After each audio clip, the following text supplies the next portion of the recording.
You're a single mother, right? I bet money is tight for you. Anyway, we'll deal with you later. Just keep waiting. It's a small price to pay for each hour of waiting. Now go back and wait there.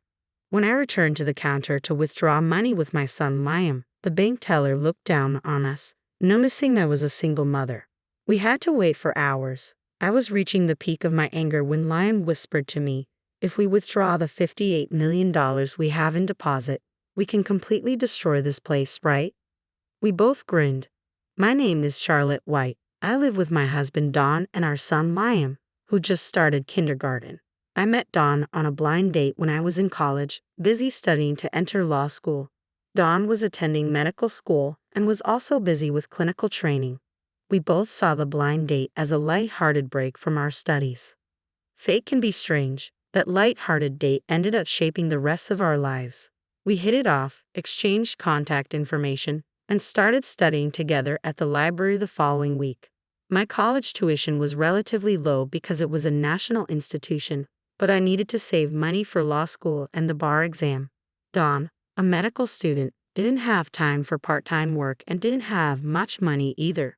Our dates were always limited to studying together at the library or at each other's homes. Occasionally, we went out for lunch, but even those simple days with Don were very enjoyable. 4 years passed since we met, and I was in my final year of law school, having successfully passed the bar exam. Don also passed the national medical examination, and we got married shortly after his training term ended. We worked as a new lawyer and doctor for a while. With all my responsibilities, I struggled to keep the house in order. I wanted to cook Don balanced, nutritious meals, but I was too occupied with work. The trash often overflowed with frozen food and package waste, but Don never complained. He was too busy with his demanding schedule to help much with housework. It felt like we had been running together since our student days, working hard. 10 years into our marriage, we had a child. The law firm where I worked urged me not to quit, offering to pay my registration fees and asking me to return once I settled down to care for our child. However, Don, still working hard, wanted me to rest. So I decided to give up my career as a lawyer and left the firm after wrapping up my cases. Time passed slowly from then on. I took care of things at home, the new baby, and Don. My days finally settled into a calmer routine, a drastic change from the frantic pace I was used to. We named our child Liam. He grew into a bright young boy who could read and write the alphabet by age 2. By kindergarten, he could read an analog clock with ease. Liam would sit on Don's lap, reading the news on the computer, and explain it to me on the way to and from kindergarten. I was amazed at how quickly he grew, but Don reassured me it was normal, laughing as he recalled his own childhood. Raising Liam alongside Don were the most serene years of my life. In the winter when Liam was 5, we went skiing as a family. The weather was perfect for skiing in the morning but deteriorated by the evening when it was time to head home. Don noticed something like a hat in the snow outside the course and went to check on it, thinking someone might be injured. I had a bad feeling, but Don worked in the emergency room and was used to saving lives, so I couldn't stop him. If only I had. A fierce blizzard hit, blocking our view as Don approached the snowdrift. When visibility returned, Don was gone. Rescuers tried to save him, but he was already dead, suffocated, and frozen by the snow. Under the bright blue winter sky, I stood there, holding Liam, with Don gone forever. Everything since we first met flashed through my mind. Don had been diligent, smart, and always honest. Liam understood everything when he saw the dropped hat. He was trying to help, was all I could say, but Liam hugged me tightly, saying, "I'll take care of you, Mom. I will protect you." After that, a gaping hole remained in my heart. Liam, always by my side, tried to assist me as much as he could. "Mom, are you okay?" he asked with kindness, trying to take care of me. But it was I who had to protect him now. With Don gone, the future filled me with fear. Don had left me some of his inheritance, and I knew I had to be strong for Liam. However, Liam was only 5 years old. I had no idea how much money we'd need to spend in the future. Given his intelligence, Liam might aspire to be a doctor like John. Medical school tuition would far exceed John's inheritance. I wished I could start working as a lawyer right away, but it was difficult to work full-time and raise my young child. I wanted to work part-time to generate enough money to get by for the time being. My physical state, which had deteriorated since John's death, now allowed me to do so. I was worried about my shrinking bank account. "Mom, I will protect you, so it's okay. I will grow up soon. Don't worry, Liam would say, hugging me. His presence was my only solace. Liam devoured books quickly, making it expensive to buy them often. So, I went to the local library and borrowed a bunch of books for him. By the time he graduated kindergarten, he could spell high school terms. As his reading range expanded, he read various kinds of books, understanding a lot more topics than I did, having only studied law. Liam's progress was the lone ray of light in my life, which had hit rock bottom with no one to rely on after losing my loving husband. A few years later, when Liam turned 9, I returned to work as a lawyer after he finished 4th grade. I had always loved being a lawyer, and after 10 years of working long hours with little sleep in my 20s, my instincts returned within a month of reinstatement. My health, which had deteriorated since John's death, had finally stabilized. The nightmares and waking up in the middle of the night were becoming less frequent. Balancing work as a lawyer and housework was still difficult. I managed the bare minimum of housework, like preparing food for Liam and doing laundry, and had no time to take care of myself. In the mornings, I rushed to the office washroom to apply foundation, and at night, I often went to bed without removing my makeup. I kept my suits in good condition for work but paid no attention to my everyday clothes, wearing the same ones for years. I was embarrassed by my appearance and declined a college reunion invitation from a friend. One day, feeling down, I came home to find Liam with a brand new computer. Liam, how did you get the computer? They gave it to me. I participated in the TV quiz contest the other day and won. This computer is the prize. Isn't it cool? You won? Why didn't you tell me? That's great, Liam. I knew you were John's child. I tightly hugged the happy Liam. With the new computer, Liam's life began to move forward. A year later, he spent almost all his time at home on it. I taught him how to use it, but that only lasted a day or two. He then bought technical books and absorbed more information. A natural reader, now that I was working, I could afford to buy him many books. His study desk quickly piled high with books on development topics. I only knew law and had no knowledge of Java, C++, or other computer languages. Liam astonished me, feeling almost like he wasn't my own child. Hey John, Liam is like you, good at technical stuff. I conversed with the night sky.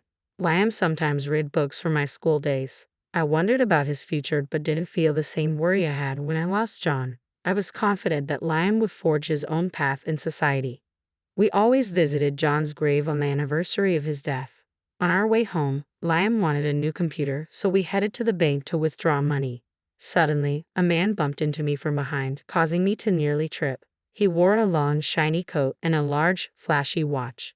"Move, you're in the way," he yelled. I was about to complain, but since it was John's death anniversary, I held back. "Mom, are you okay?" Liam asked, and I hugged him tightly. "Thank you, I'm fine. What about you?" I didn't expect that. Maybe he was in a hurry, but I can't forgive him for bumping into you.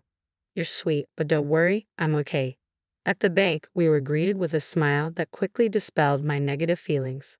A woman at the front desk, Sophia, swiftly produced our documentation and took a number slip after hearing our requirements. "We're busy right now, so it might take some time. Please take a seat on the sofa." Liam and I sat down. "Wait a minute, Mom. Isn't that the guy?" Liam whispered, surprised. I couldn't help but raise my voice as well. The man who had bumped into me earlier was sitting at the counter. "Okay, give me that document," the bank clerk at the counter said rudely, acting dismissively. What's his problem? I wanted to complain but remembered John's death anniversary and held back. "Don't worry about it, Liam. Come on, let's read a book or something." I patted Liam's shoulder and took out a book. Liam, clearly angry, nodded and began reading. No matter how long we waited, our number wasn't called. I thought it was because the bank was busy, but then I noticed that customers who arrived after us were being attended to. I realized it wasn't a mistake. An older man who arrived after us finished his process and left, followed by a businessman.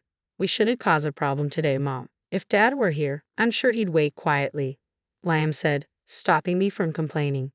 "You're right." I smiled bitterly and opened the book again. I was the mother, but Liam was always correcting me. After almost 3 hours of waiting, even Liam was upset. "Liam, I'm going to see what's going on. Don't worry, I'll ask politely. I won't do anything Dad wouldn't like." Liam thought for a moment and nodded. "Excuse me, I have number 57. I've been waiting for almost 3 hours." I asked politely, suppressing my irritation. 3 hours? Who cares? It's crowded. Poor people like you should be attended last. Poor people like us? Yeah, you're a single mother, right? I'm sure you don't have much money. You'll be attended last. Just keep waiting. It's a small price to pay per hour of waiting. Now go back and wait there. Pardon me, you're changing the order because of that. Well then, I stopped, remembering my commitment to Liam. But then, I felt a pat on the back. I turned around and saw Liam standing there with a big smile on his face. Mom, what will happen to the bank if we withdraw all of the $58 million we have deposited in this bank? What are you talking about, you little brat? You can't possibly have that kind of money. You're saying $58 million? No, I don't believe you even have 58,000, James, the rude banker sneered.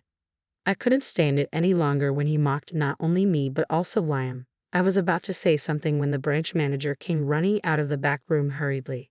I was sure Sophia had informed him. James, what the hell are you doing? The branch manager exclaimed. Excuse me, sir. James appeared astonished by the branch manager's reaction. James, why are you treating our clients so rudely? With all due respect, sir, they are Miss White and her son who patronize our bank, James said, looking dumbfounded. Is she Charlotte White? No way. Are you trying to tell me that Miss Charlotte White? I am terribly sorry, Miss White, the branch manager interjected, cutting James off. I understand that our staff member James has been very rude to you, and we apologize deeply for that. I also heard that we made you wait a long time to complete the process, and I apologize profusely for that. Please come this way. He led us to the back room, where Sophia brought us hot coffee and tea cakes. A different staff member, more courteous than James, immediately proceeded with our transaction. Yes, this branch indeed had $58 million in deposits under my name. Of course, I hadn't earned it as a lawyer. Liam, who was interested in computers, had designed an app with his friends that became a great hit. He formed the company in my name and deposited the funds in my account. Liam had worked with a group of graduate students and freelance engineers on the app, handling the majority of the development despite being in primary school. The game app, once released, required upkeep and proactive upgrades, which Liam managed. He read my law books and other publications to obtain basic legal information when needed. Liam, an elementary school youngster, had taken away all my money worries and given me hope. In truth, he handled the majority of our deposit management online, so I didn't visit the bank often. Besides, I typically went to the bank on my way to work and was generally dressed in a suit. Today, dressed casually, James probably didn't recognize me. Perhaps he was newly posted to this branch because he didn't look familiar.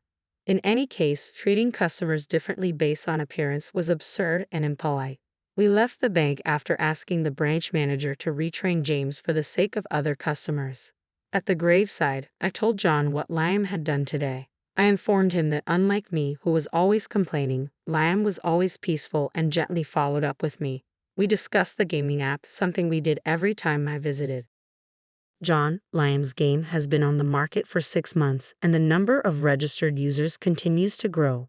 Whenever he releases a new skin or item, it rockets to the top of the sales charts. He writes the main code for all of them, but since I'm not good at drawing, my aunt does all the drawings, I told him. Liam spoke happily. He claimed he didn't have many good friends at school, possibly because he was too into computers and reading. He enjoyed collaborating with older friends to build something. He said he couldn't create code with his classmates but could discuss difficult topics with his development teammates. He was even learning a new language.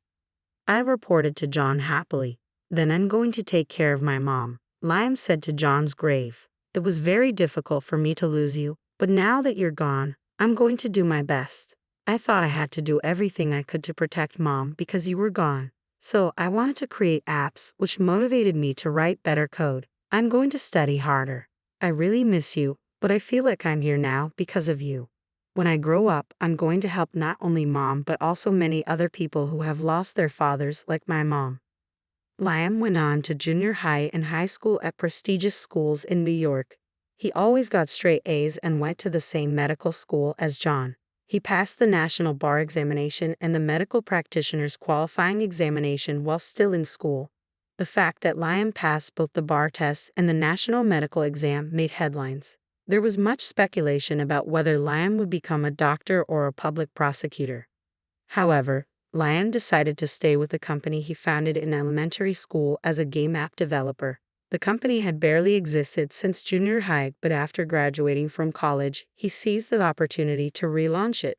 He started hiring single mothers in his company. I also left the law firm where I was working to serve as a legal representative for Liam's company. I am overjoyed to apply the knowledge and experience I gained as a lawyer at my son's company. In addition, I had to work long hours in my prior office occasionally. But because Liam's company's employees include many single mothers, overtime work is strictly prohibited. I am also happy that I can go home every day and take my time to care for things at home. I love my legal work, but I also need time to relax and face my life. One day, about a year after Liam restarted the company, he informed me that Sophia, the bank's receptionist, came to his office for a job interview. Although it had been over 10 years, they recognized each other immediately. James, the rude banker, was dismissed due to his behavior. Sophia had already submitted her resignation because of James' harassment and had quit the bank. Sophia, a single mother with a daughter, faced a difficult journey afterward, but those days were over. She accepted a position as the president's secretary at Liam's company and quickly became an integral team member. Liam, Sophia, Sophia's daughter, and I go out to dinner once a month. Whenever we get drunk, Liam says, "Isn't truth strange?" Without friction, life, on the other hand, is most varied and enjoyable of all. Liam, who has never had a serious relationship, appears to be inviting Sophia's daughter to dinner alone. Sophia's daughter seems happy about it too. In life, you never know what will lead to what. As I walked home at sunset after work today, I talked to John in my mind. "John, please keep watching over Liam and me." I had the impression that the first star shone brightly.